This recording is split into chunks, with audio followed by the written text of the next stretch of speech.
Boa noite! Como vai você? Cada vez melhor. E que dia é hoje?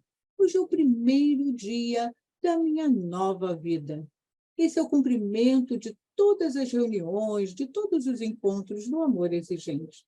Mas é preciso sentir com o coração, com sinceridade, que o hoje é um presente que recebemos todos os dias para estarmos cada vez melhor. E assim, trilharmos pelos caminhos da vida com mais força, fé e alegria. Bem-vindos à Domingueira aí. O Amor Exigente é um programa de ação, de auto e mútuo cuidado, e tem como principais objetivos o desenvolvimento do equilíbrio comportamental e o investimento na prevenção e na qualidade de vida. Aprendemos com este programa que não temos o poder de modificarmos a ninguém, mas que o poder superior nos deu um grande poder, o de modificarmos a nós mesmos. E modificando a nós mesmos, aqueles que estão à nossa volta precisam se adaptar com as nossas mudanças. O amor exigente pode até não acabar com seus problemas, mas com certeza vai impedir que seus problemas acabem com você. A Domingueira aí não é uma reunião semanal de partilha, mas um encontro de domingo para estudarmos e refletirmos juntos. Este encontro está sendo gravado e o arquivo ficará disponível no site da FEAE, da Federação de Amor Exigente, e também no YouTube. Agora, antes de passar para a nossa próxima etapa, com muita alegria, o convite foi feito e ela aceitou fazer parte do nosso grupo da Domingueira aí. A nossa querida Cláudia Soares Gomes. Bem-vinda, querida. E eu vou pedir para que ela se apresente, né? Agora, nova integrante aqui da equipe, que ela se apresente e também apresente a espiritualidade da reunião de hoje. Com você, Claudinha. Boa noite a todos, a todos. É com muita alegria que eu aceitei o convite para participar das domingueiras, porque eu já sou uma voluntária há algum tempo de amor exigente.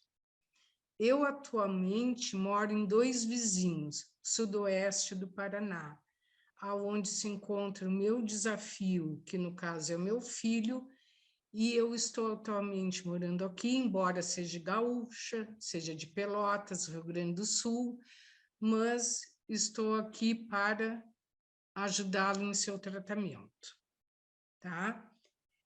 Eu estou muito contente e gostaria de fazer uma espiritualidade. Eu sempre procuro fazer a espiritualidade nas nossas reuniões de acordo com o meu estado de espírito, porque eu acho que a espiritualidade é pluralista e tem tudo a ver com as nossas emoções. E eu, olhando nos meus arquivos de alguns anos atrás, de amor exigente, encontrei uma espiritualidade que achei que se encaixa muito bem com o que eu estou sentindo e vivendo neste momento com esse convite para a nossa domingueira, que diz assim: Senhor Deus, fonte infinita de amor, rogo-lhe com humildade e sincero desejo que me conceda mente aberta e boa vontade para a verdade e conhecimento, sensibilidade para ver as pessoas e aceitá-la como elas são, que além de conhecer as pessoas, que elas passem a existir dentro de mim.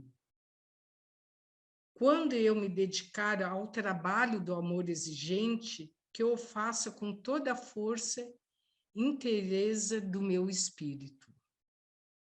Quando eu me dedicar ao raciocínio, que eu faça com toda a capacidade da minha mente. Quando eu me dedicar ao amor ao próximo, que faça com toda a força do meu coração, razão e emoção. Sejam todos bem-vindos a mais uma domingueira, e essa é a minha espiritualidade. Obrigada por me ouvirem e obrigada pelo convite, que eu estou muito honrada de fazer parte desse quarteto. Pois é. Boa noite, pessoal. Seja muito bem-vinda, Cláudia. E a Cláudia, ela, além de voluntária do Amor Exigente, ela é uma frequentadora assídua da Domingueira, né, Luciana? Então, ela sempre tem uma presença forte aqui na Domingueira. E a tua espiritualidade, Cláudia, me fez lembrar uma frase da Madre Teresa de Calcutá, que diz assim: nunca, não permitas que as pessoas saiam de perto de você menos felizes. Então, é mais ou menos a sua espiritualidade, e que nós tenhamos isso em mente sempre, né? Que as pessoas saiam de perto de nós mais felizes do que chegaram. E eu tenho a grande satisfação de apresentar a nossa palestrante de hoje, a Paula Cristina Garibotti, que é tua conterrânea, né, Cláudia? Ela é lá de Encantado, no Rio Grande do Sul.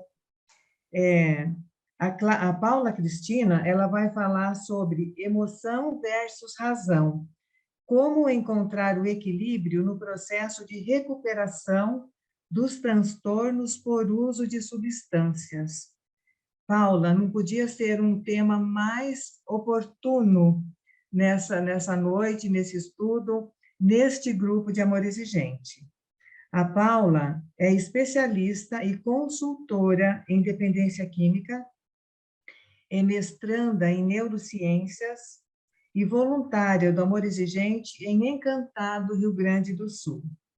Lembrando, Paula, que você tem 50 minutos para a palestra e depois em torno de 15 minutos para as pessoas perguntarem, para algumas considerações. Seja muito bem-vinda nesta domingueira. A palavra é sua, Paula.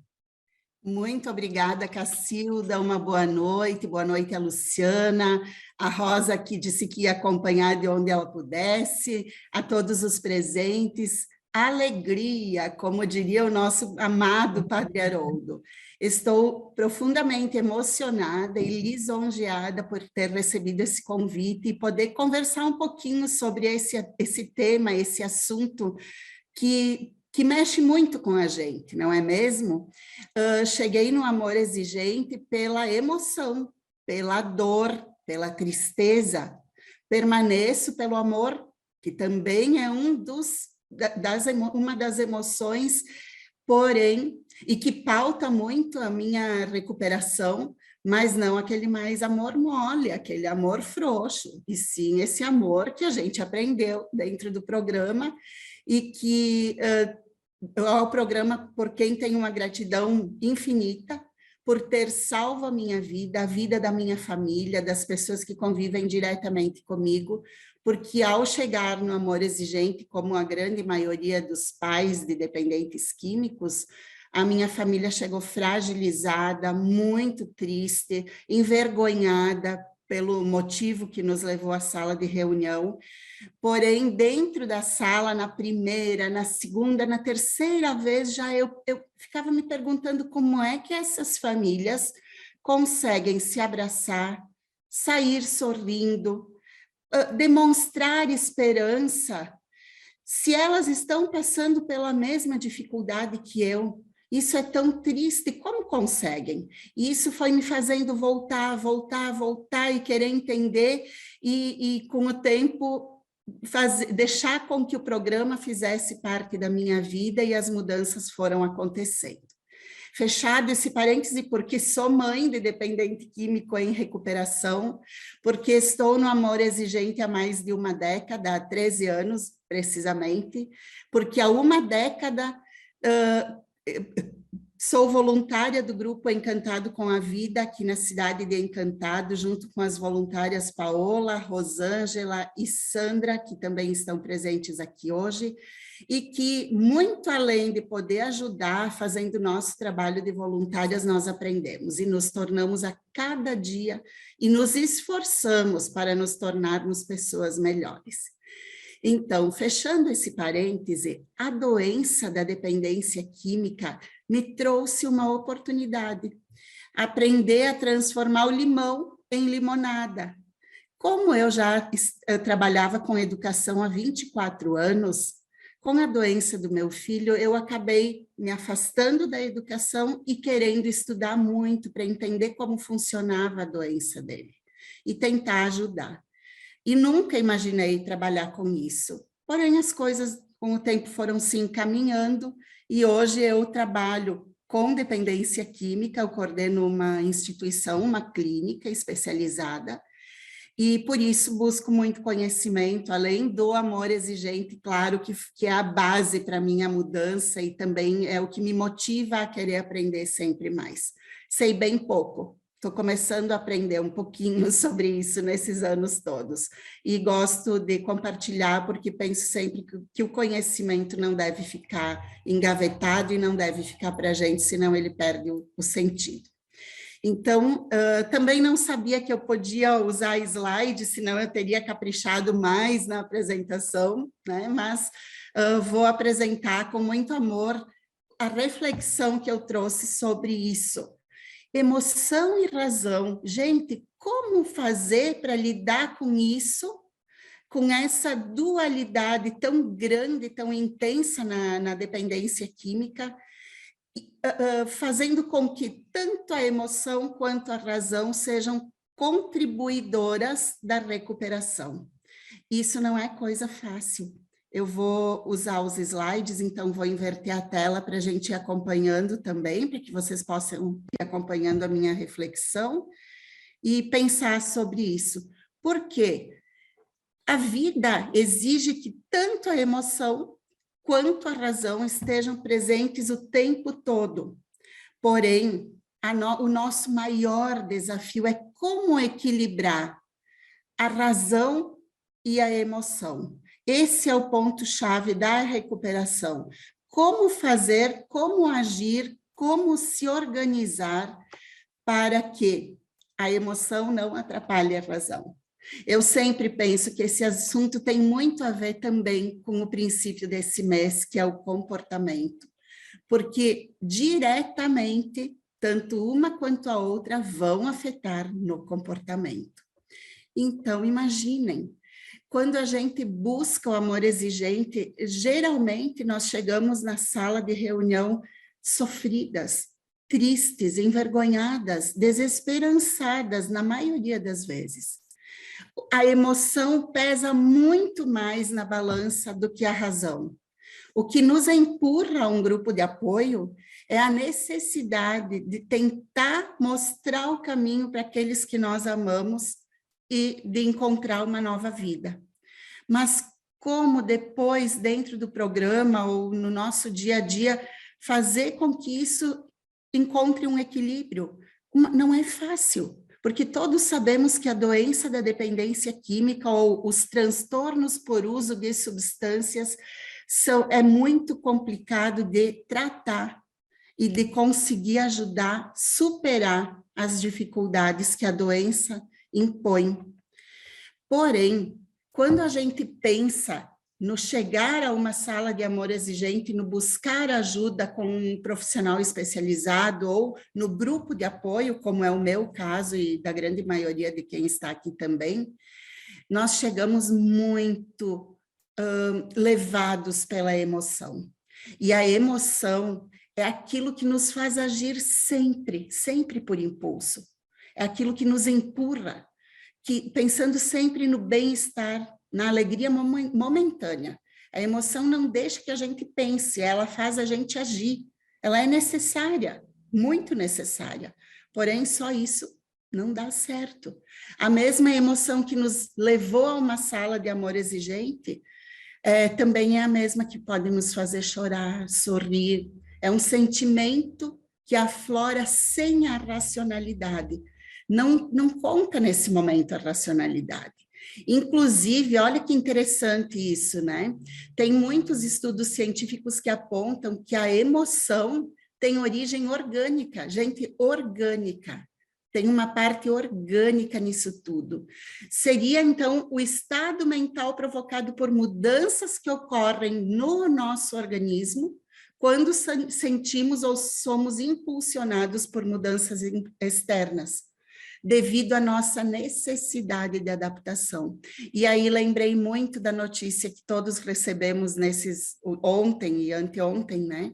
Das 4 crianças colombianas encontradas na selva depois de 40 dias da queda do avião, que levou à morte da mãezinha deles, do piloto, do indígena que estava junto.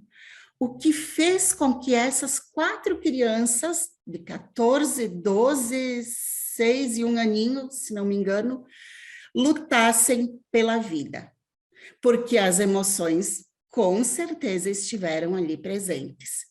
Mas será? Provavelmente o menino, o irmão mais velho, a irmãzinha, acho, mais velha, precisou sentiu a emoção, compreendeu a emoção, mas também precisou usar a razão. Não fosse assim, possivelmente teriam sido devorados pelos animais selvagens, ou picados pelas serpentes venenosas, ou caído em algum riacho, ou morrido afogados, mas não. Eles sentiram e agiram, porque alguém conseguiu balançar, equilibrar na balança as emoções com a razão. E também fala-se que foram identificadas 27 emoções, né? Porém, algumas são básicas. Dentro de várias culturas, a gente pode falar em emoções básicas, como desprezo, raiva, nojo, susto, tristeza, felicidade e medo. Isso nos impulsiona, porque penso também que aquelas crianças sentiram muito medo. Imaginem, gente, no anoitecer daquela floresta, além da tristeza de terem visto a mamãe do jeito que ficou, o medo de tudo, do escuro, dos barulhos, do frio, a tristeza, o nojo, a raiva, tudo se misturou. Essas emoções básicas são parte da vida de qualquer ser humano. E como é que isso se manifesta? Ainda tem as outras emoções que a gente chama de distintas, então, que seria a culpa e a vergonha, que para nós da área da dependência química, isso tem uma importância muito grande. Pessoal, eu vou pedir uma licença, porque tem alguém que está rabiscando a tela, e daqui a pouco vai atrapalhar bastante para a gente poder enxergar. Então, eu vou pedir que não fique mais riscando, tá bem? Obrigada. Então, para a psicologia, o sentimento e emoção não são sinônimos. Eu estou sentindo isso, a minha emoção é esta. O sentimento na psicologia é sempre o resultado das emoções. Porque a gente vai pensar no amor, que é um sentimento, é o resultado das emoções, é o maior de todos. Por outro lado, nós temos a razão. E agir com razão é pensar, é refletir, é compreender. É sim ter a capacidade de pensar nas consequências de tudo aquilo que a gente escolher, das escolhas que nós fizermos. A razão, então, nos coloca um freio e fala: calma, é melhor ser verdadeiro, calma, não decida agora, é melhor ser honesto, calma, medir as consequências dos seus atos. E pensando dessa forma, a gente também pode pensar um pouquinho antes de chegar ali, deixa eu voltar. Será que o dependente químico, quando faz a experimentação, quando se expõe ao risco do uso da substância, seja ela qual for, lícita ou ilícita, age pela emoção ou pela razão? Pela emoção. Porque se ele fosse capaz de equilibrar na sua balança decisória a razão e a emoção, não escolheria o uso, dado o risco de se tornar um doente de uma doença crônica, progressiva e fatal, que gera e produz muito sofrimento. Mas, dependendo da faixa etária, não tem ainda maturidade emocional suficiente para fazer a escolha certa e para usar a razão, acaba se colocando em risco. Você, você, é razão ou emoção? Quantas vezes a gente vive esse conflito na vida? No trabalho, na vida pessoal, com os amigos, na sociedade, dentro da gente. Quantas vezes essa pergunta passa pela nossa cabeça? Eu vou resolver pela razão ou vou deixar que a emoção decida por mim? Quantas vezes você já perdeu o sono tendo que escolher entre esses dois distintos caminhos, sem conseguir fazer o equilíbrio entre eles? Pois bem, a vida é sempre feita de escolhas, sempre, gente. Não existe, desde a hora que tu amanhece, a escolha pelo que tu vai te alimentar no café da manhã, a escolha da roupa para o dia, a escolha do que preparar de alimento para o almoço, das contas para pagar, do que precisa comprar, é escolha. Porém, às vezes a gente deixa que a emoção tome o leme, que siga comandando o nosso dia, a nossa vida. Pois é, e em cada uma dessas escolhas há sempre um duelo entre razão, emoção, consciência, coração. E a gente precisa abrir mão de alguma delas, porque as escolhas não são fáceis, a gente já sabe. Muitas vezes adiamos esta decisão por medo de sofrer ou de se arrepender. Poxa vida, imagine você, eu, tendo que decidir sobre a internação do marido, do filho, do pai, do irmão ou de algum familiar. Tendo que decidir porque eles perdem a capacidade crítica, nem sempre conseguem pedir ajuda, nem sempre aceitam a ajuda que está sendo oferecida. E aí a família, às vezes, precisa decidir por eles. Como é difícil.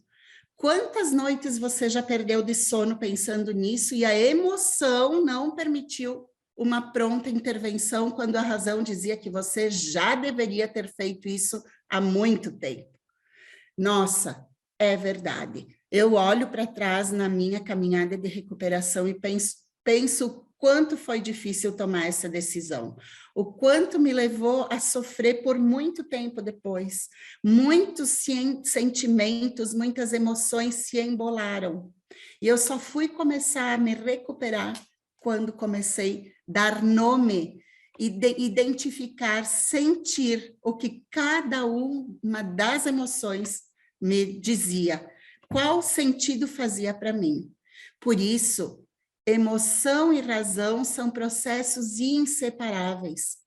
Somente com a prática de vivenciá-las se conquistará a maturidade emocional necessária para poder encontrar o ponto de equilíbrio. Porque este sim, o ponto de equilíbrio entre razão e emoção só será alcançado quando se é capaz de identificar o que se sente, de dar nome às emoções. Dar nome às emoções é o primeiro passo para agir com equilíbrio em qualquer esfera da vida. Poxa vida, eu estou sentindo raiva. É normal. É do ser humano sentir raiva. Eu estou sentindo tristeza. Tristeza e depressão, estar deprimido e estar depressivo não é a mesma coisa. E a gente precisa aprender a identificar e saber o que está sentindo. Tristeza e depressão não são sinônimos. Eu estou triste, eu estou feliz, eu estou com medo, eu estou preocupado, eu estou ansioso. Identificar. E como é que a gente faz isso? Dando uma paradinha. Respira.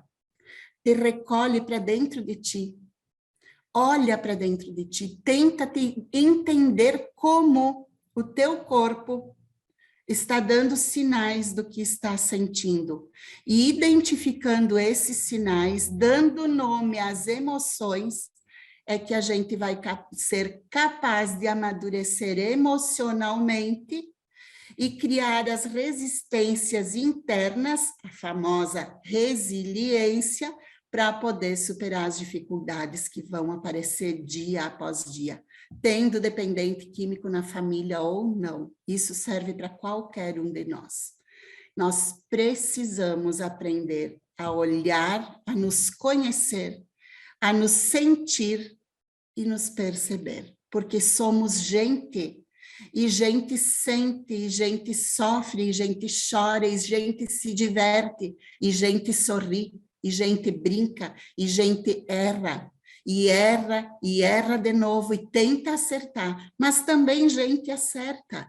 Como é lindo o amor exigente. Eu só posso falar isso porque eu vivencio todos os princípios, às vezes numa hora só do meu dia, todos se embolam e eu me obrigo a vivenciar cada um deles e colocar em prática.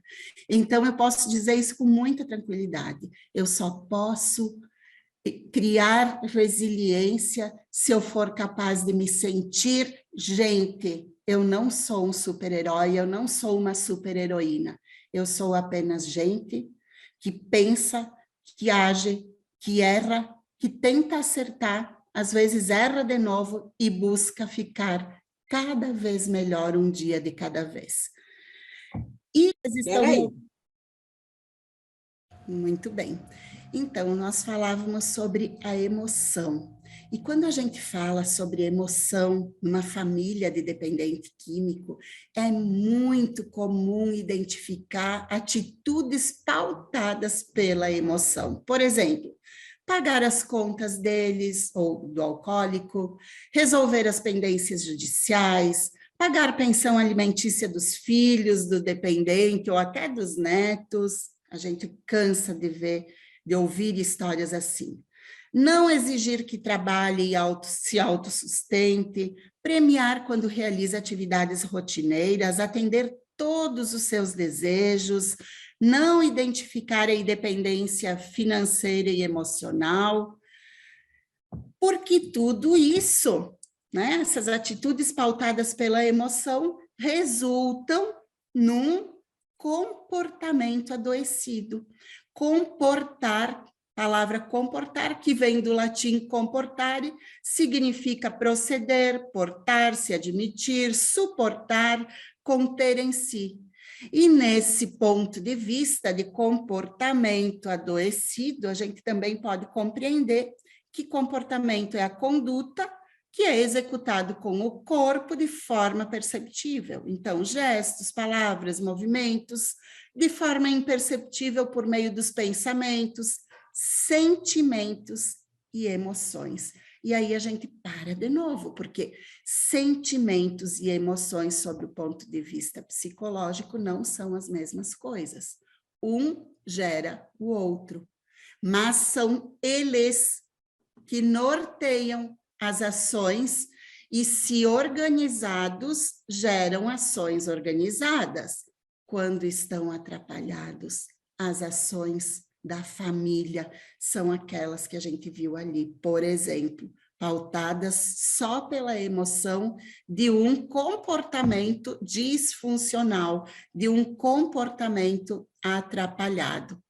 E a nossa tendência é sempre pensar no comportamento de uma família apenas no sentido de que o comportamento dos filhos afeta os pais, não é mesmo? Porém, a ação dos filhos é apenas um lado da relação. O contraponto é o comportamento, ou seja, a resposta dada pelos pais a essas ações. E aí a gente chega na famosa palavra codependência. Até coloquei que é doença, mas a gente sabe que não é, não tem um CID para ela. Ela gera doenças, ela provoca doenças, né? A codependência, que é a doença da perda da alma ou da nossa verdadeira identidade. É uma maneira de sobreviver a situações dramáticas e crescer em ambientes inseguros, dolorosos. Ela tem origem e é reforçada nas instituições. Ou seja, não é só uma família que pode desenvolver traços ou comportamentos codependentes. Pode ser na escola, no trabalho, na própria igreja, baseadas em regras rígidas de comportamento que impedem a espontaneidade, em que não há espaço para a expressão da nossa verdadeira identidade. Algumas das regras mais comuns no ambiente adoecido pela codependência, ou seja, adoecido pelas emoções, pelos sentimentos, pelos comportamentos disfuncionais são. Eu acho tão interessante isso. Sabe, uma família codependente tem muito a mania de fazer isso, de pensar que pode tapar o sol com a peneira, colocar panos quentes sobre os problemas.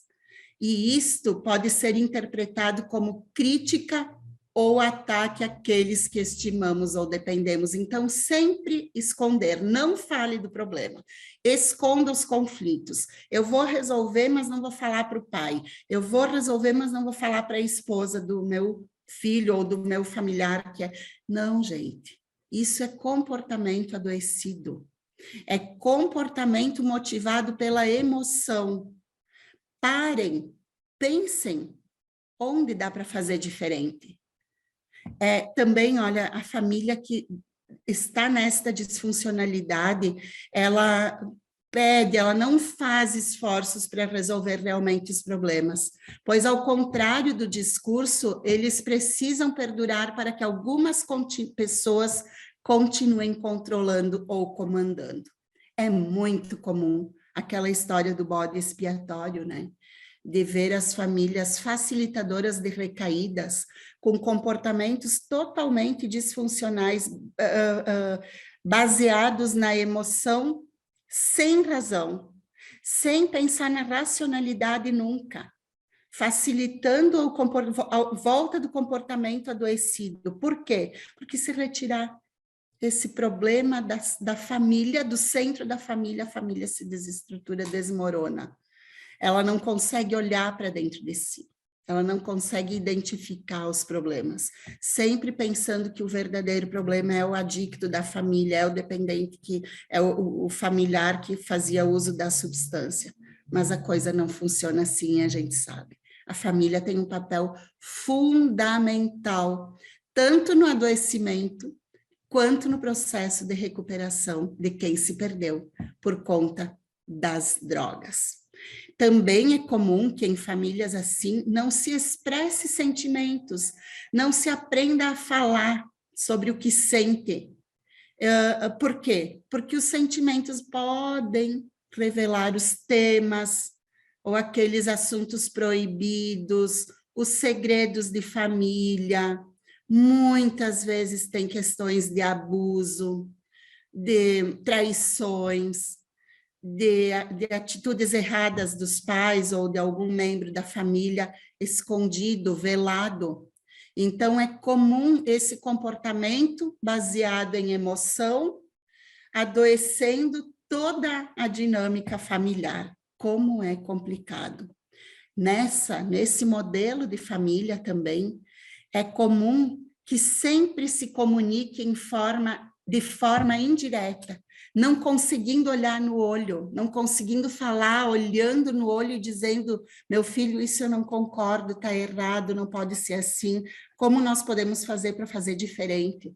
Essas famílias têm dificuldade, precisam sempre de alguém, de um intermediário que faça isso por eles. Também, outro ponto muito relevante nesse comportamento adoecido pela emoção é a família que se coloca, são as pessoas da família que se colocam em último lugar, que não são egoístas.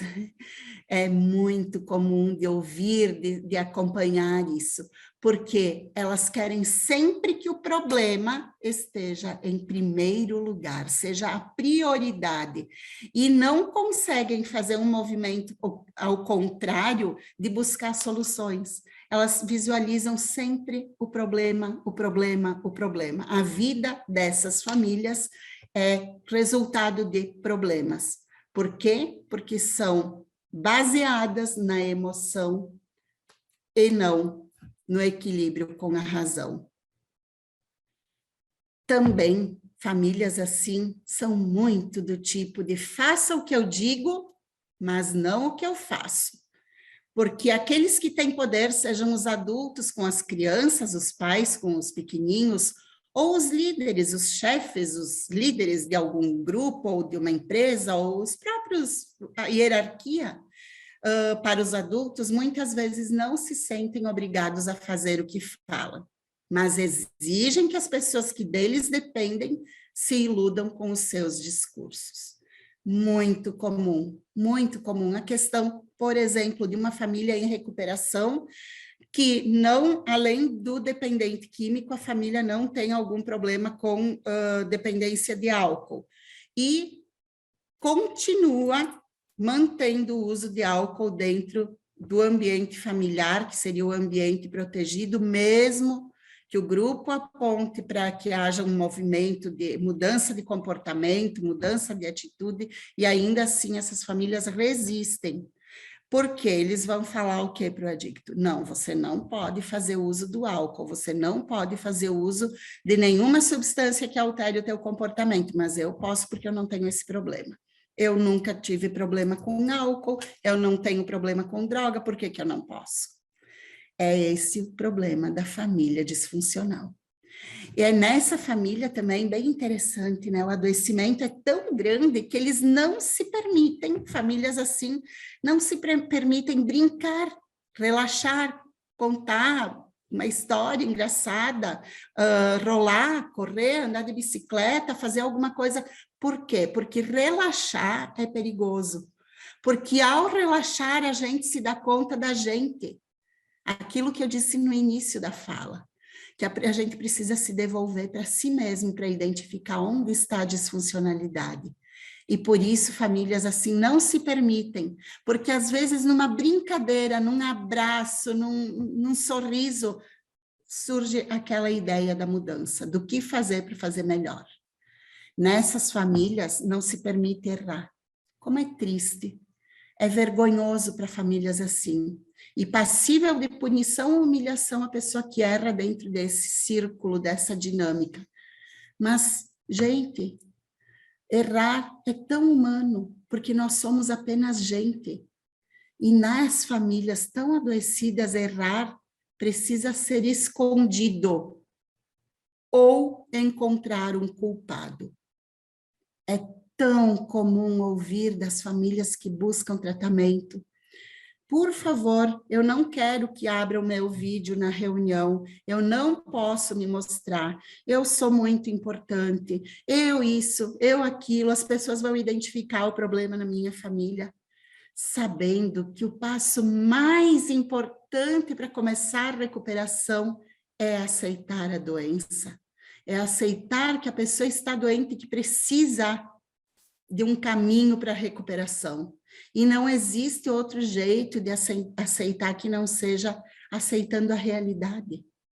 Famílias assim sofrem muito mais, porque não estão preocupadas com elas, estão preocupadas com o que os outros pensam, com o que os outros dizem, com o que os outros querem.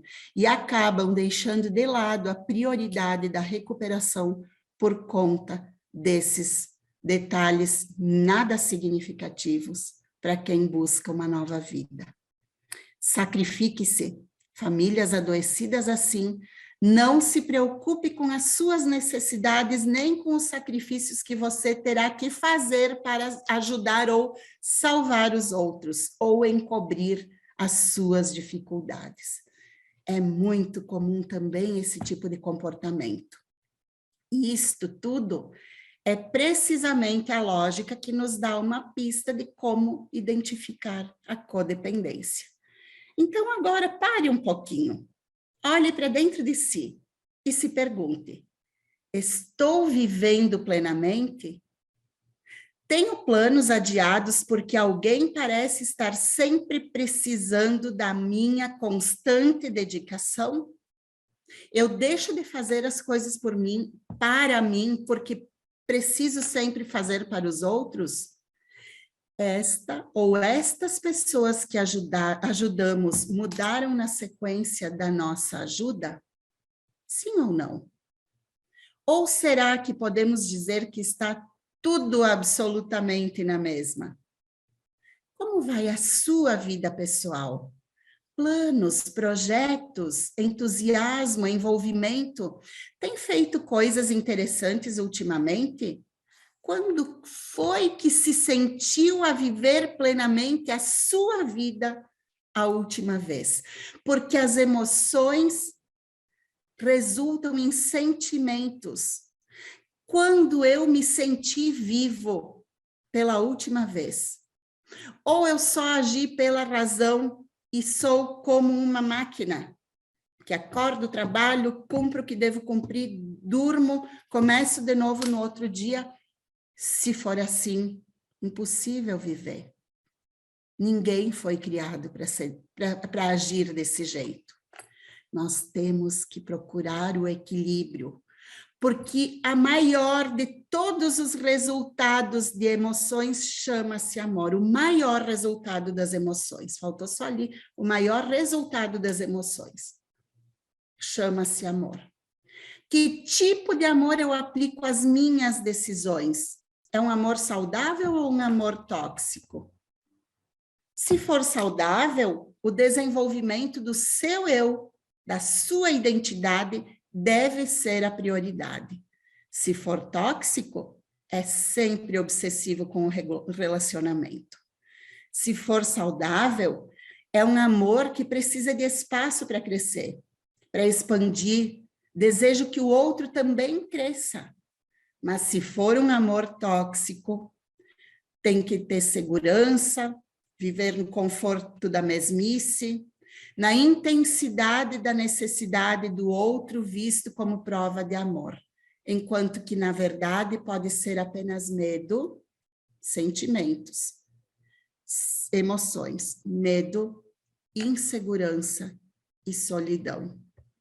Amor saudável deve ter interesses separados, outros amigos, manter relacionamento significativo com outras pessoas. Amor tóxico, envolvimento total, vida exclusiva, ou para o seu cônjuge, ou filho, ou mãe, ou pai, principalmente a pessoa adoecida da família. Chega a negligenciar velhos amigos e interesses, o autocuidado. Quando é tóxico, o amor é assim. Quando é saudável, o amor encoraja um ao outro a expandir. A segurança em seu próprio valor. Ao passo que o amor tóxico se preocupa com o comportamento do outro e tem muito medo da mudança. Amor saudável significa confiança apropriada, confia na pessoa, seja filho, seja marido, seja irmão, e em como ele age. Amor tóxico tem um sentimento de ciúmes, possessividade, medo de competição, protege a demanda, enquanto que o amor saudável é compromisso, é negociação, toma a liderança em turno, resolve problema junto, e o tóxico briga pelo poder, culpa o outro, manipula, numa manipulação passivo-agressiva. Amor saudável acolhe a individualidade do outro, enquanto que o tóxico tenta mudar o outro para que se pareça com a sua própria imagem. Compreendendo tudo isso, vamos também entender que o relacionamento é focado na realidade quando o amor é saudável. E quando não é saudável, o relacionamento é baseado na fantasia e na evitação do desprazer. Medo medo do desprazer, medo de perder. Quando o amor é saudável, os parceiros ou as famílias cuidam de si, do seu estado emocional e não dependem do humor do outro. Ah, mas o meu companheiro tem transtorno de humor bipolar. O meu filho tem transtorno de humor bipolar e quando ele não está bem, todo mundo fica mal.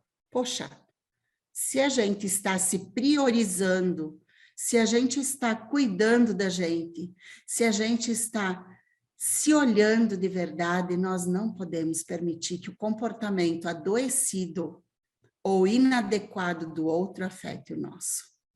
E aí, o amor tóxico sempre tem a expectativa de que o parceiro vai curar e vai resgatar. O desligamento amoroso, que é a preocupação saudável com o parceiro enquanto permite ser quem ele é. Nós não temos o poder de mudar ninguém. Ainda bem. Imaginem o estrago que seria se nós pudéssemos mudar as outras pessoas. O amor tóxico não vê assim. Ele imagina adoecido, obcecado com os sentimentos e problema do parceiro. Ele pensa que pode viver a vida do outro no lugar dele. E o sexo é de livre escolha para demonstrar o crescimento, carinho, amizade, isso para um amor saudável. Enquanto que para um amor tóxico, a pressão sobre a área sexual devido à insegurança, medo e necessidade de gratificação imediata. Amor saudável é a habilidade para gostar de estar sozinho, olhar para si, se sentir, se descobrir de que eu gosto. Qual é o gênero musical que me faz bem, que eu gosto de ouvir? Qual o sabor, qual o refrigerante? Eu lembro sempre, vou fazer um parêntese na apresentação, que enquanto meu familiar dependente químico estava na fase ativa da doença e a minha codependência coordenava a minha vida, eu perdi até a referência do que eu gostava. Eu não me importava mais a cor de esmalte, nem ia mais fazer a unha, o sabor do refrigerante, quando me perguntavam, o que tu prefere?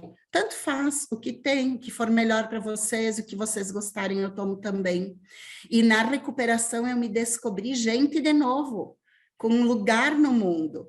E eu descobri que eu gostava, redescobri que eu gostava de tomar Fanta laranja. Então isso foi muito engraçado, porque aí, com a minha recuperação, começavam a perguntar, qual refrigerante você vai tomar? Eu falava, Fanta laranja. Eles ficavam, nossa, o amor exigente está deixando a mãe muito doida. Agora ela escolhe a Fanta e a laranja. Ela quer a Fanta laranja, não serve só Fanta. E assim foi desse pequeno detalhe para tudo o resto que está me transformando até hoje em quem eu estou conseguindo ser. Falta muito ainda, gente, mas já me sinto bem melhor, com condições de escolher o que me faz bem e o que não faz bem. Então, a incapacidade de suportar uma separação ou uma pessoa grudenta que vive sempre grudada, isso é amor tóxico. Amor saudável traz os ciclos de conforto e contentamento, enquanto que o tóxico mantém sempre os ciclos de dor e de desespero, porque ele precisa disso para se manter vivo. Portanto, a codependência, que é o resultado de um comportamento regido ou gerado pelas emoções, sem contrabalancear com a razão, é uma tendência de se comportar passivamente em excesso, deixar que os outros decidam pela gente, que leva a um impacto negativo nos relacionamentos e na qualidade de vida do indivíduo. O codependente geralmente coloca suas necessidades abaixo da dos outros e fica preocupado em excesso com os outros. Na codependência, os comportamentos, pensamentos, sentimentos vão muito além do que é normal e geralmente causa o autossacrifício. Codependente é a pessoa que deixou o comportamento de alguém afetar a si própria e tem obsessão por controlar o comportamento de outras pessoas. pessoa que não toma conta de si mesma, mesmo que não tenha hoje, nem jamais tenha tido relacionamento com um alcoolista ou um toxicômano, do livro Codependência Nunca Mais, da Melody Beach. Eu acho que essa é a melhor definição de codependência que eu já li, e por isso escolhi deixar aqui, quase no finalzinho da fala. Porque as consequências desse comportamento codependente, gerado, regido pela emoção e não pelo ajuste da razão, é um desajuste individual e social, é uma distorção da percepção da realidade, ainda oferece risco, porque ao tentar resolver com recursos próprios os desequilíbrios emocionais, por falta de conhecimento, as pessoas muitas vezes se adaptam ao desequilíbrio e acreditam que a disfuncionalidade seja o normal. E por isso, esses comportamentos todos ainda podem levar o codependente também à doença da dependência química. Basta que ele experimente ou faça uso de alguma substância que atrapalhe, que gere, que transtorne, que altere o seu comportamento. Porque lembrando que o comportamento é o resultado das escolhas e da escolha de sentimentos e emoções. Portanto, como quebrar o ciclo da codependência usando a razão? Agora sim, trazendo o pensamento, porque até agora a gente trouxe a emoção. Aceitar, o primeiro passo eu falei primeiro, aceitar a realidade, seja da dependência química, seja de algum outro transtorno mental, seja de qualquer problema, aceitar a realidade.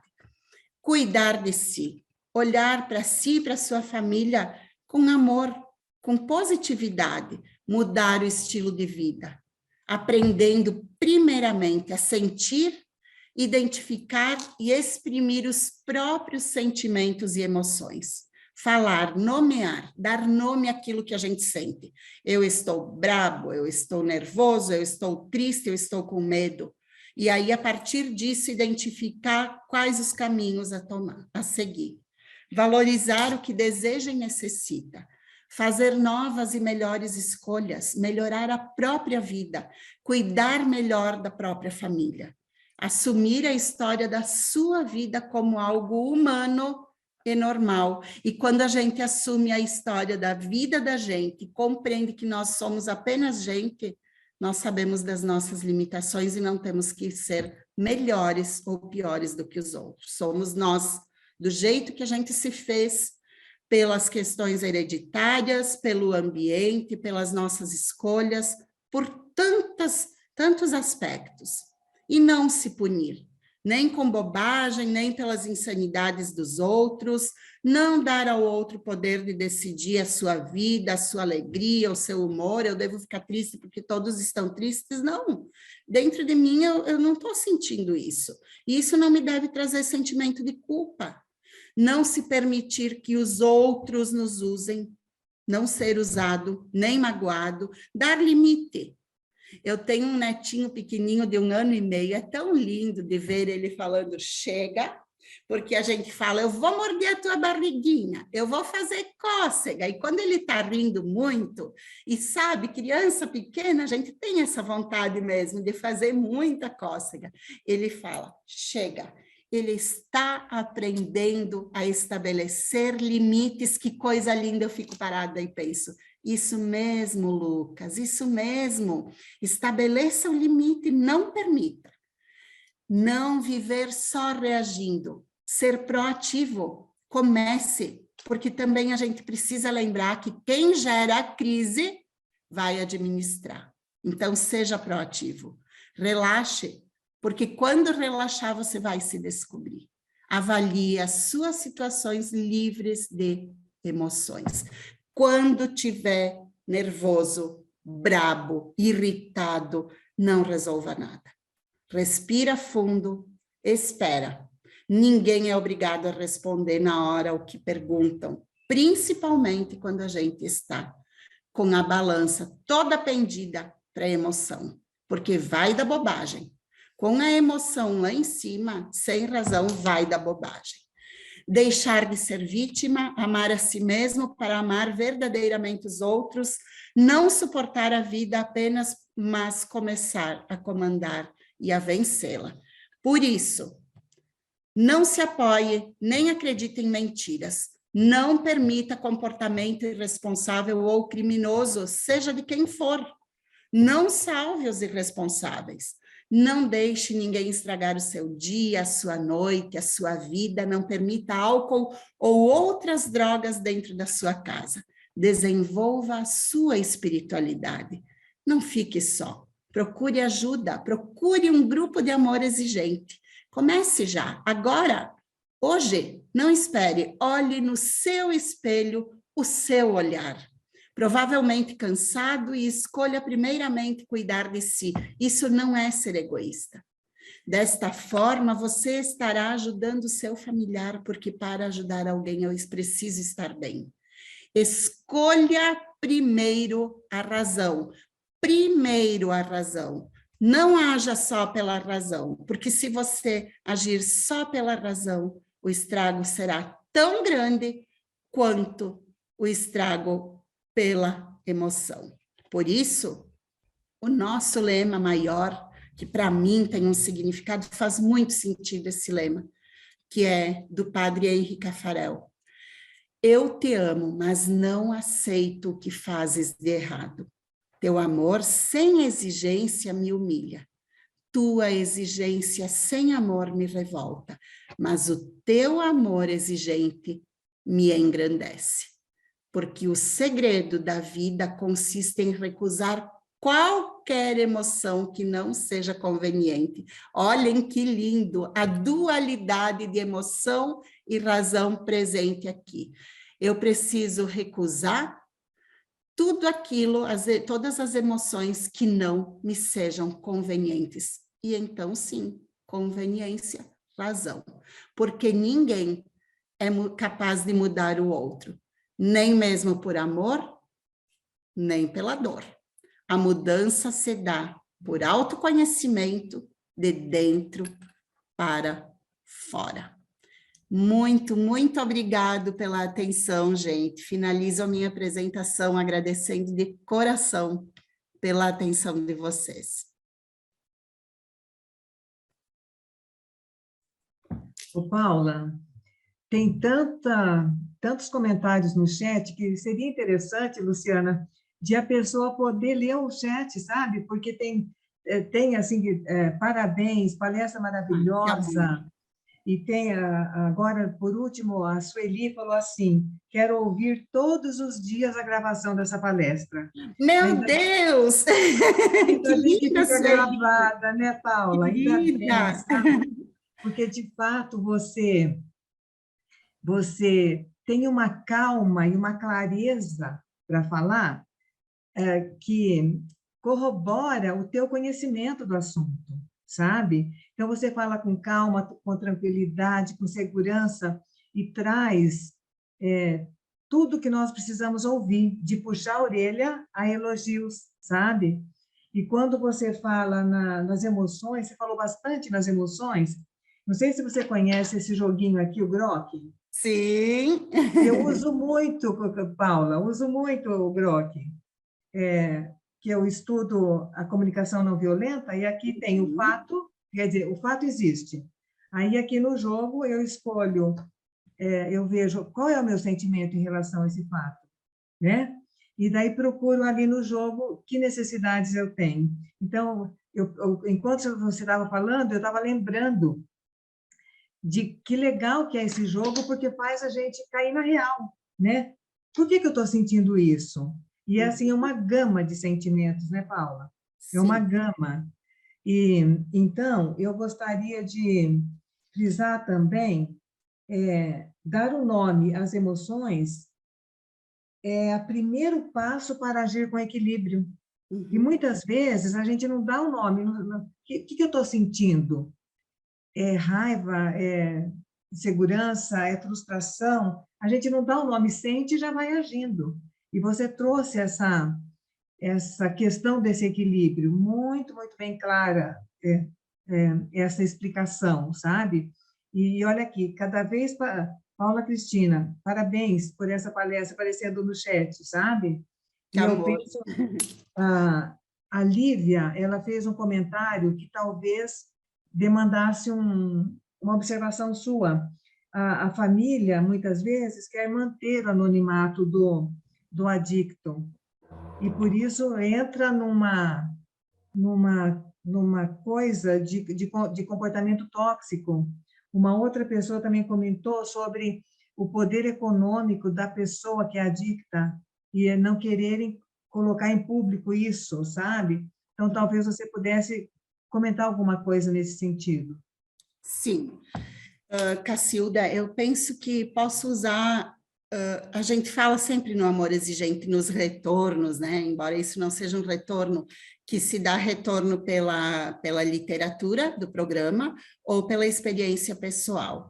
Então, agora eu vou usar um pouquinho da experiência pessoal também para dar esses retornos, que acho que vai ficar bem empático o retorno. Uhum. Porque como eu também passo por isso, e já passei há mais tempo, eu era uma pessoa bem pública aqui na cidade. Eu moro numa cidade pequenininha, todo mundo se conhece.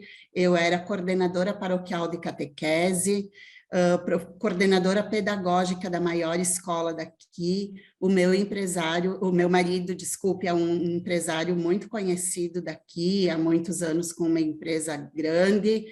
E o Eduardo, que é o meu filho mais velho, que desenvolveu a dependência química, um menino conhecido pela cidade toda, porque desde os 11 anos a gente se preocupou em ocupá-lo no turno inverso da escola, e ele ia para a empresa do pai aprender desde pequeno como trabalhar, para poder se ocupar além das atividades escolares. Por que que eu quis contar isso? Porque, claro, dada a dimensão de cada família, de cada história, de cada ocupação social, e ainda eu era muito envolvida com tudo que era projeto social aqui da cidade. Então, as pessoas me conheciam de verdade. E nunca escondi. A minha mãe era assim e a gente aprendeu a ser assim. Quando o Eduardo adoeceu, eu pensei muito, depois da tristeza, do pedido de ajuda dele, da vergonha, do sentimento de frustração, de tudo aquilo que se embola e a gente não sabe como lidar, mas também tinha muita espiritualidade presente na minha vida. E eu pedi muito para a Divina Majestade, né, para que Deus me orientasse, me iluminasse, me mostrasse o caminho. E numa desses pedidos, a resposta veio: aceita. Aceita, é uma oportunidade para te transformar numa pessoa um pouquinho melhor, e a tua família também. E eu lembro muito dessa decisão que foi difícil de ser tomada, porque a família adoecida, acha que ninguém sabe do nosso problema, mas as pessoas percebem. E muitos falam, né? Enfim, a sociedade enxerga do que está acontecendo dentro da casa da gente, que a gente não quer que os outros saibam. E a nossa decisão em família, com a autorização do Eduardo, foi que eu me afastasse da coordenação paroquial da catequese e contasse o motivo. Quando eu fiz isso, eu lembro que o pároco pediu para eu falar na hora dos avisos da missa. Quando eu fiz isso, foi muito difícil. Foi talvez a parte mais difícil de todo o período de recuperação. Mas também foi um alívio. Eu tirei das costas o peso, a pressão, por conta da pessoa pública que eu era e do meu marido também, e me vi apenas gente. Me vi com a prioridade principal, que era tentar salvar a vida do meu filho, fazendo todo o possível para que a gente trouxesse ele de volta para a vida. E o principal, se criou na cidade inteira uma rede de proteção, porque as pessoas viam ele em locais de risco ou em situações de risco e imediatamente ou faziam contato com o meu outro filho, que não é adicto, ou com o meu esposo, ou comigo, ou com os tios, com alguém que pudesse dizer: vai lá ver o que está acontecendo. Foi muito interessante. E aí, desde aquele momento, a gente nunca escondeu, não ficava, depois daquilo também, não ficava divulgando a história da gente, mas eu não tinha vergonha de falar sobre isso. não tinha vergonha de buscar ajuda no grupo de apoio. Eu participei do Amor Exigente presencial muitos anos, agora, depois da pandemia, que a gente passou para o online, e o nosso grupo ainda não voltou para o presencial, porque é um grupo diferente online, mas vai voltar também o ano que vem. E, enquanto isso, eu nunca escondi, porque para mim e para ele é fator de proteção. Mas cada família precisa sentir o que está dentro de si, como lidar com isso, porque a dor vem, né? Porém, ao mesmo tempo que vem a dor de que os outros todos agora têm certeza de que dentro daquela família tem um dependente químico, como se isso fosse uma coisa feia, né? É uma doença. E quando a gente compreende que a doença é tão cruel, que é complexa, que judia de quem desenvolveu e da família, ao compreender e aceitar, tudo fica mais fácil. Então, eu penso que seria nesse sentido o retorno que eu gostaria de dar para quem perguntou ou colocou ali no chat. Você pode comentar, Cláudia? Realmente, eu me senti muito, muito na tua situação, porque eu também vivi muito semelhante, sabe? E a minha cidade também é pequena, o pai dele é um empresário muito conhecido, só que nós somos separados, Paula. E aí a minha dificuldade é muito grande de administrar, porque, como eu coloquei no início, eu vim para cá para ajudá-lo no tratamento. E aí a nossa família é disfuncional, somos separados, e aí o pai entra com o patrocínio das internações dos tratamentos do meu filho, do meu desafio, do nosso desafio, e eu entro com os cuidados. E a cidade pequena, e eu coordenei 3 anos o grupo do Amor Exigente presencial, que eu já vim de Pelotas lá, com uma certa bagagem, e cheguei aqui, devido ao problema, digo, a cidade não tinha o grupo, vamos fazer. Aí chegou a pandemia, tivemos que parar, mas você não pode imaginar a dificuldade. Eu ia para as reuniões, às vezes ficava sozinha, porque eu fui conhecida na cidade como uma mulher chata do Amor Exigente. Você veja, o lugar pequeno, a dificuldade, mas a chata continua. E agora eu ainda faço parte do sempre é tempo de ser feliz, porque eu estou aprendendo a cuidar mais de mim também, para ajudar a cuidar do meu filho, mas eu não vou mudar o meu filho. Se ele não quiser, eu não vou mudar, mas eu estou mostrando que há possibilidade. Então, eu mudando o meu comportamento, eu cuidando de mim, estou cuidando dele, faço as reuniões online, e hoje comecei a participar das domingueiras, e estou encantada com a tua fala. Como disse aquela pessoa que tem que se ouvir todos os dias, verdade, nós precisamos ser razão, emoção, ter equilíbrio. E como a gente vai ter o equilíbrio de tudo isso? Vivendo os 12 princípios do amor exigente. Como você colocou, Paula, que numa hora do dia você vive os 12 princípios. Eu também já senti isso. Porque a gente começa nas nossas raízes, eu sou gente, eu tenho os recursos limitados, e assim a gente vai indo no dia a dia e vai aprendendo, e nós não temos o poder de mudar ninguém mesmo. Se nós tivéssemos, como seria, né? Mas não temos, a gente tem o poder de mudar a nós mesmos, como diz o Amor Exigente. Nada vai mudar se eu não mudar. Eu mudando o que está à volta, vai ver a mudança do meu comportamento e vai ver, você gosta de Fanta laranja, eu também, muito de Fanta laranja. Minha querida, eu ia para a pizzaria, escolhe. Se sobrasse a fatia do todo da pizza, eu fazia a minha escolha. Hoje não, eu vou e digo, eu quero a minha preferência. Minha querida, tinha que ser gaúcha mesmo, sabia? Tinha que ser. Parabéns, adorei. Ai, obrigada, Cláudia, a bondade é tua, nossa conterrânea, né, do Rio Grande do Sul. Mas é verdade, a gente precisa se olhar com um novo olhar. senão o programa não vai estar fazendo sentido. Eu falo sempre para quem participa das nossas reuniões também, eu falo, não adianta perder 2 horas da semana para não mudar. Então, vai fazer qualquer outra coisa.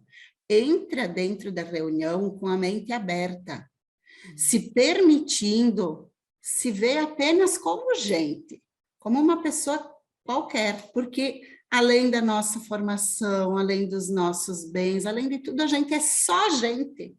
Isso tudo não conta. O que conta é quem nós somos. E esse ser precisa nos permitir a evolução diária, um pouquinho a cada dia. É a nossa autossugestão. Cada vez melhor, porque hoje é o primeiro dia da minha nova vida. E sendo o primeiro dia da minha nova vida, eu preciso começar de novo. Eu não posso, não devo, não é bom para mim repetir o comportamento que me fez mal no dia de ontem. Se eu estou tendo a oportunidade do presente, que é o dia, eu preciso colher esse presente com todo o amor que ele me é dado por Deus. E por isso fazer o melhor que eu posso. E o melhor que eu posso, às vezes, é errar. E me perdoar pelo erro. E é verdade, né, Paula? Quando o nosso grupo, a gente começa a falar muito das metas, e diz que o nosso grupo não é de falação, porque nós temos a meta que a gente traça para nós mesmos, porque para a gente ter as nossas mudanças e dentro da metodologia do nosso grupo, do Amor Exigente, adquirirmos conhecimento e as mudanças. Tanto é tão importante o nosso grupo que clínicas estão pedindo presença dos familiares em reuniões para saber lidar com os filhos nas visitas. Olha o quanto é importante o amor exigente. E como a nossa cofundadora diz, a dona Mara, que vamos completar 40 anos em janeiro do ano que vem, que salva vidas, dá certo, e a gente aprende a olhar para a gente mesmo, porque as metas dão resultado. Maravilhoso tudo grupo, e você não está vendendo peixe, nem eu, à toa. A gente sente isso nas nossas vidas, o quanto faz diferença. E todo mundo que está aqui não deixa de continuar participando das reuniões. Ah, estou encantada, parabéns, vou ouvir várias vezes também. E pôr algumas coisas em prática. Ô, Paula, o ano Sim. passado eu fiz uma palestra, não lembro se foi Sempre é Tempo, eu fiz uma retrospectiva do ano, sabe? Sim. E se eu tiver a oportunidade de fazer isso esse ano de novo, eu vou começar com essa tua frase: aceita o problema do adicto como oportunidade para sermos melhores. Que frase linda, e é isso mesmo. A gente chega pelo outro e fica por nós, e ficamos por nós, né, Paula? Sim. É exatamente isso. Olha, acho que se deixar, a Cláudia e eu vamos querer Pois falar é, eu estou muito. aqui já balançando o sininho. Falando Gente, muito Tempo! deixa eu falar com a palestrante. Fala, Luciana. Gratidão, Paula. Eu vou fechar o microfone dela, espera aí. Vou botar elas quietinhas. Gratidão, Paula. Gratidão mesmo. Você iluminou a nossa noite aqui da Domingueira, viu? Foi luz que você trouxe para as consciências, mas também esperança aos corações. Isso é muito importante, né? Não basta só estudar, né? A gente tem que trazer para a nossa vida o que a gente está estudando. Então, gratidão. Ninguém levantou a mãozinha para falar. A Cacilda já falou sobre os comentários no chat, né? E eu quero passar para você, então, uma questão que a gente faz com todos os palestrantes que vêm aqui na Domingueira. Se você... Opa! Flávio Lima levantou a mãozinha na última hora. Vamos lá, Flávio. Flávio, lembrando que a Domingueira está sendo gravada e a gente não tem a menor possibilidade de editar. Então, o arquivo fica disponível no site da federação, mas também no YouTube. Então, quem participa do Amor Exigente tem acesso, mas também quem nem nunca ouviu falar de Amor Exigente também tem acesso, tá? Então, vamos lá. Pode abrir seu microfone. É isso. Eu gostaria de dizer, reiterar a frase que foi citada anteriormente, eu tinha mandado no chat, como essas experiências com a doença, né, nos fazem, de fato, sermos muito melhores. Essa semana eu recebo o meu querido de volta na sexta-feira e eu olho a primeira reunião, olhando a minha história aqui no Amor Exigente, como eu cheguei aqui, como eu estou hoje. Muito melhor, muito mais preparado para continuar as nossas histórias, a nossa vida, né? Então, de fato, é certeira essa frase. A doença é terrível, de fato destrói muitas famílias, sim, mas nos faz, de fato, ser muito, muito melhores, com certeza.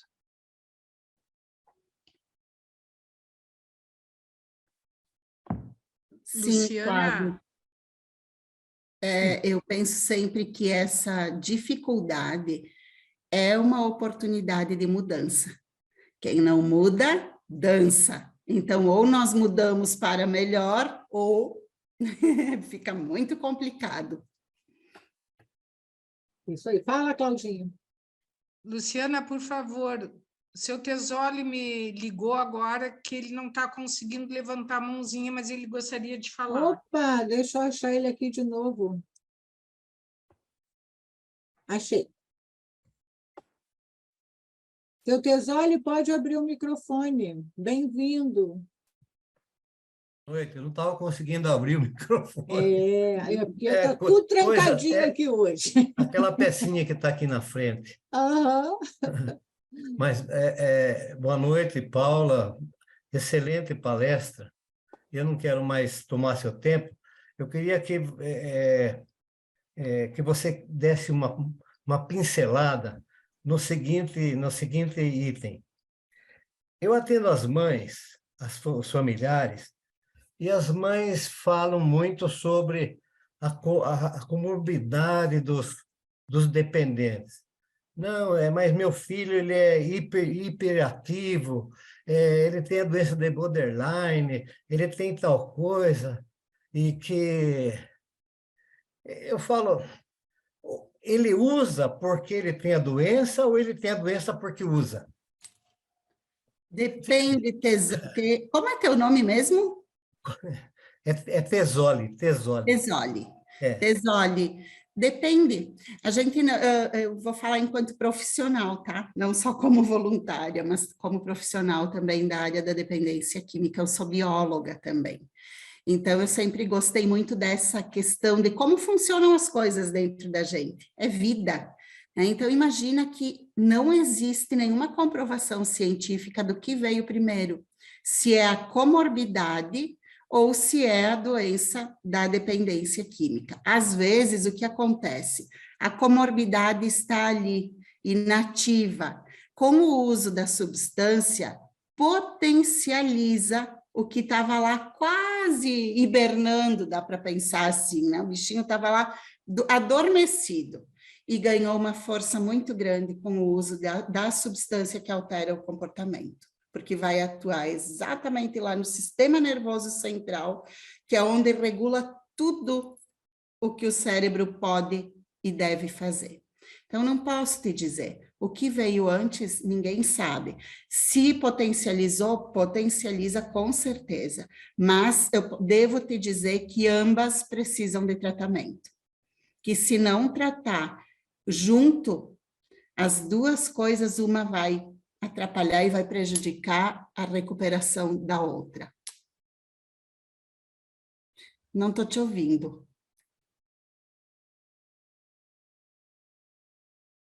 Pois é, Paula.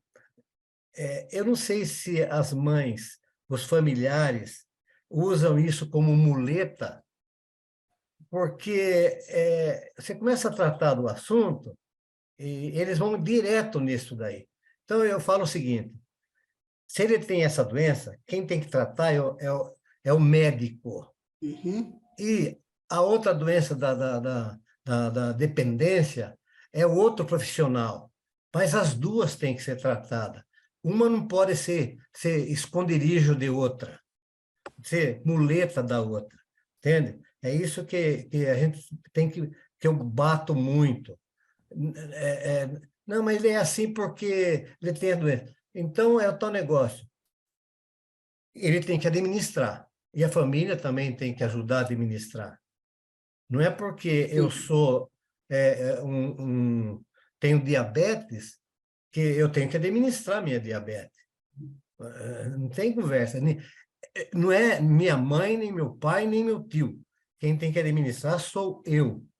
Eu. Se eu não quiser administrar, não coloque culpa em ninguém, em nada. Né? Uhum. É nesse ponto que eu gostaria de deixar mais ou menos claro para as famílias. Tesole, é comum as famílias, dependendo da fase da recuperação, que ainda lá na fase da negação encontrem justificativas para o comportamento adoecido, para o comportamento disfuncional. A nós não cabe julgar, a nós cabe acolher e indicar o caminho da recuperação, trazendo sempre a luz dos princípios de amor exigente, porque se a família conseguir caminhar orientada por esse programa, que, gente, salva vidas, eu sou prova disso, a minha vida mudou de toda a minha família, porque foi diretamente influenciada pela mudança do meu comportamento, e os outros foram cada um buscando seus caminhos também.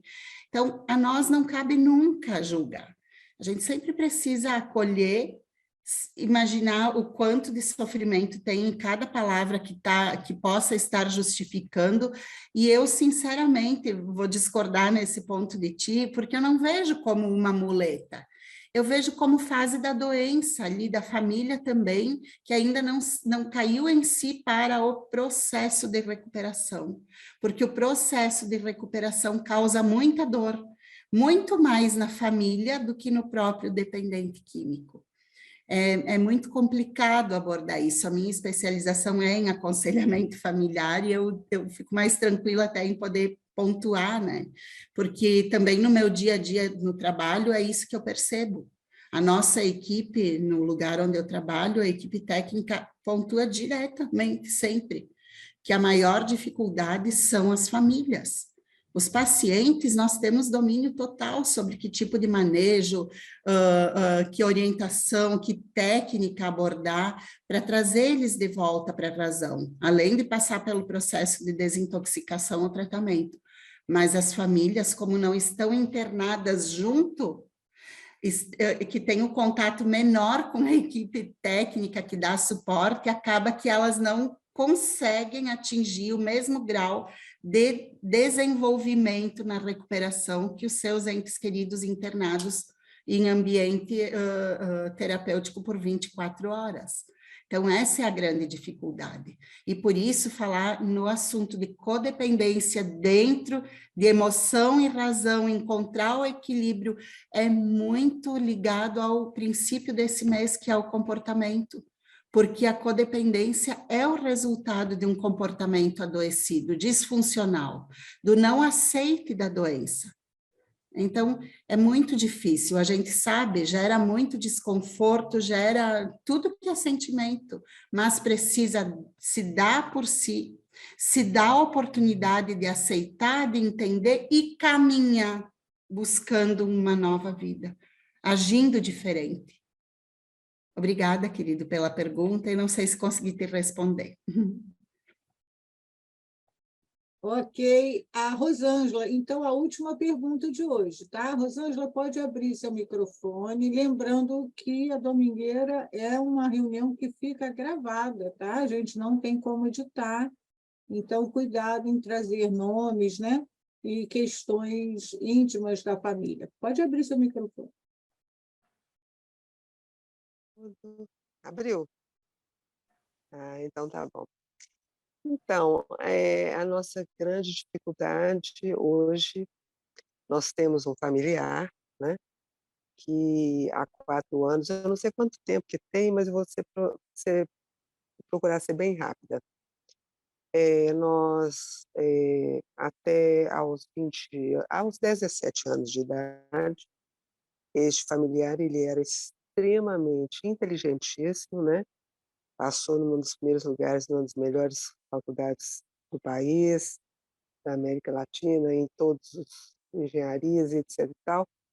Participava, era sempre primeiro lugar em tudo enquanto a escola, e medalhas e tudo mais. Fazia muito esporte, enfim. Nunca teve nenhum conhecimento e nenhum aproximação com droga, né? Ele foi embora para uma escola fora daqui, né? Eu sou de Vitória. E com isso, infelizmente, eu inclusive tinha uma filha, né? E nós tivemos que dividir as atenções, porque eu perdi essa filha, ela tinha lupus e faleceu com 22 anos, no mesmo momento em que, 2 anos depois, o meu filho já estava fora daqui. Então, as atenções eram muito divididas. Eu não pude acompanhar tão proximamente o meu filho, né? Mas era uma pessoa assim, que chegou, a universidade foi logo abraçando, investindo, e procurou fazer projetos, enfim. Ele conheceu, e ele era uma pessoa assim, que a gente chamava de boca virgem. Ele saiu daqui, não conhecia menina, não namorava, não beijava, não, inclusive levava amigos para casa, embriagados, não fumava, não fazia nada, né? E então, para nós, ele era um rapaz independente, né? Passava para a gente essa ideia de uma pessoa independente e que poderia seguir em frente, né? Sem muito a nossa aproximação, justamente porque a nossa filha já estava doente. O que aconteceu? Passados alguns anos, nós começamos a ver um comportamento diferente dele, mas ainda a gente estava mais buscada a doença da nossa filha, porque ela tinha uma sobrevida, né? A gente já sabia que ela ia falecer, tá, em óbito. Mas, enfim, o que acontece? Há 4 anos atrás, aí o que aconteceu? Ele assim, lá, né, onde ele estava, ele conheceu a droga e ele, nessa questão de socialidade, cognição, etc, tal, ele não se enturmava com ninguém. Não conhecia mulher, tinha vergonha de mulher, não namorava, etc, tal, e aquela turma exigindo, né, exigindo que tivesse social, tá, tá, tá, tá, tá, tá. Bom, um dia, ofereceram para ele, né, com 21 anos. Com 21 anos ofereceram para ele Rosângela, e todo desculpa mundo interromper subindo. você, mas é que você está fazendo uma partilha íntima e esta é só uma reunião de estudos, né? De palestra. Reunião de partilha, reunião nacional ou reunião no grupo presencial do Amor Exigente. Você participa de algum grupo? Sim, eu participo na segunda e Hum. participo na quinta-feira presencial, Tá. né. Aqui, então, é só focado mesmo no tema da palestra, tá? Não trazer Tá. a A partilha. E questão a da gente já está palestra assim, bem no em cima assim, da hora, em tá cima da bom? hora. A questão da Isso. palestra hoje, o que acontece comigo? Razão e emoção. A minha emoção hoje é de extrema tristeza, né, muita tristeza por descobrir que há 4 anos um cara, está com hoje 37 anos e fantástico, fez uma empresa fantástica, milionária, está afastada, está há 2 anos afastado dentro de casa, e às vezes eu tenho que orar muito, eu sou evangélica, eu tenho que orar muito mesmo, me pegar muito a Deus para levantar, para seguir em frente e criar uma meta de um dia novo, para que eu seja amável com ele, porque como ele está afastado, ele não faz nada, né, não aceita, né, porque a substância realmente mexeu com a cabeça dele, ele é superdotado, já foi diagnosticado, então ele não aceita fazer tratamento, não aceita fazer isso, não aceita fazer aquilo, não aceita fazer aquilo, e eu sinto realmente, tem vezes, que eu vou sucumbir, sabe? Eu sinto que eu vou me sucumbir, porque eu vejo, poxa, a gente está com uma empresa parada, né, porque os sócios tiveram que afastar, mas também estamos impossibilitados nesse momento de fazermos qualquer coisa, porque depende muito dele, né? E, ao mesmo tempo, vejo aquela pessoa sofrendo, chorando, às vezes bruta, às vezes tendo que usar, implorando para pagar, implorando para a gente comprar, e eu, às vezes, me sinto violentada, vem a emoção. Eu me sinto violentada, porque eu tenho que, às vezes, conviver com ele usando dentro de casa, né? Ele pegando. A única coisa que eu consegui dele foi que ele me entregasse a droga, né? E eu controlasse o tempo, para que ele não fique tão, né? Porque hoje, para ele acha que na cabeça dele ele só se sente bem, ele não tem tratamento, ele só se sente bem com a droga. Então, tá aí o meu questionamento para a doutora. O que eu devo fazer? Rosângela, Obrigada. a gente acolhe tudo isso que tu traz, mas tu não é obrigada a conviver com ele em uso, para ver como em uso ele perde a capacidade crítica, ele não consegue compreender os prejuízos que a droga traz e não consegue compreender todo o risco em que ele se coloca. Por isso, para esse tipo de situação, existem modalidades diferentes de tratamento. Se não é voluntária, porque ele não aceita ir para o tratamento, porque ele não quer ir, existe a modalidade involuntária ou compulsória. Mas, e qualquer uma delas, tu tem todo o direito de pedir ao profissional que acompanha o teu familiar, colocar a situação, dizer que tu não aceita mais ele usando droga dentro de casa e ele não quer tratamento, e olha a situação que ele está se colocando, então tem como resolver, sim, só que tu precisa te preparar, porque essa tomada de decisão é uma das mais difíceis. Eu comecei a fala hoje com essa abordagem. Então, tem coragem, querida, não para de participar. No grupo, tu vai encontrar força para depois tomar atitude. Foi o que aconteceu comigo, eu passei por uma involuntária também com o meu filho. Foi muito difícil, mas hoje, anos depois, logo que ele saiu também, ele agradecia. Ele sempre diz que se não fosse isso, hoje ele não estaria aqui. Não tenha medo. Participe do grupo de apoio, que é lá que tu vai encontrar força e todo o suporte necessário para te encorajar para tomar essa atitude.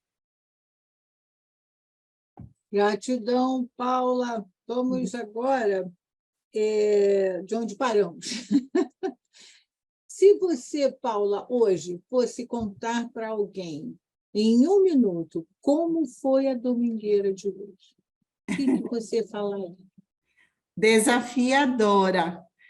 Porque falar para o grupo que a gente está acostumado, eu falo toda semana no grupo, como eu trabalho com isso também, na minha aula, nas palestras que eu faço de prevenção, eu trabalho com isso, então é muito tranquilo. Mas estar no amor exigente sempre é desafiador, porque eu não tenho o direito de falar sobre aquilo que eu não vivo, que eu não vivencio. E é sempre comprometedor. A palavra precisa estar alinhada às ações, às atitudes. E cada slide que eu preparei, eu não preparei para apresentar, por isso peço desculpas pela simplicidade da apresentação, porque eu sou bem exigente comigo mesma nesse sentido, mas eu preparei pensando nisso, pensando que tudo que estava ali é o que eu procuro viver. não só como profissional, mas principalmente como pessoa, Paula, a pessoa Paula. A me sentir só gente muitas vezes. Uma vez eu não era assim, eu pensava diferente. E essa evolução, então, que me fez conseguir chegar até aqui. E hoje, então, se fosse falar, em vez de 1 minuto, uma palavra, desafiadora, mas também muito gratificante. Eu estou muito feliz por ter podido contribuir um pouquinho com a federação desse programa maravilhoso que todo dia salva a minha vida. Muito obrigada. Nós que agradecemos a sua disponibilidade, clareza, passou uma força, uma confiança para a gente hoje, né? Tá aí as meninas aí balançando a cabeça, e tivemos aqui quase 138 conexões, quer dizer, de famílias, casais, pessoas que estão sozinhas. Então, é um número muito grande, e as pessoas vão poder assistir todos os dias. A partir assim, do meio da semana, o Tiago já libera o arquivo para a gente, já posta lá no site da FEAE, da Federação de Amor Exigente, e também no YouTube, tá bom? Então, a gente vai poder rever a Paula. Gratidão mais uma vez, minha querida, seja sempre bem-vinda aqui, você é sempre bem-vinda aqui. E antes de passar para a nossa querida Cláudia, que hoje vai fechar com chave de ouro a estreia dela, fazendo a nossa oração da serenidade, vamos falar de domingueira. E a próxima domingueira já está aparecendo aí para todos? Já? Então, a próxima domingueira, o nosso querido Tiago, que vai fazer aqui a nossa domingueira do dia 25/6. Valores e propósito de vida com amor exigente. Então, o nosso querido convidado especial é uma pessoa muito conhecida do amor exigente, né? Tiago sempre presente nas reuniões, ali administrando, colocando tudo para funcionar. Então, dia 25, todos aqui prestigiando, né? E aprendendo muito aqui com o nosso querido Tiago. Queridos, para fechar nosso encontro de hoje, da nossa domingueira, passamos, então, para a nossa querida Cláudia fazer a nossa oração da serenidade. Bem, eu quero agradecer, estou encantada com a Paula, não porque ela é de Encantado, mas porque a sua fala e a sua sabedoria, tudo que você colocou, nos encantou. E quero dizer que a gente não esquece da primeira vez. Eu não tenho como esquecer da minha domingueira, da minha chegada da domingueira com essa beleza de palestra. Obrigada, minha querida. E agora quero pedir para todos que vamos acalmar os seus corações, agradecendo o nosso ser superior, como você o concebe, e dizer que essa espiritualidade do amor exigente nos engrandece, e a nossa oração é fabulosa. Eu seguro a minha mão na sua, uno meu coração ao seu, para que juntos possamos fazer aquilo que sozinho não consigo. Concedei-me, Senhor, a serenidade necessária para aceitar as coisas que eu não posso modificar, coragem para modificar aquelas que eu posso e sabedoria para distinguir uma das outras. Força, fé e alegria. Gratidão, gratidão.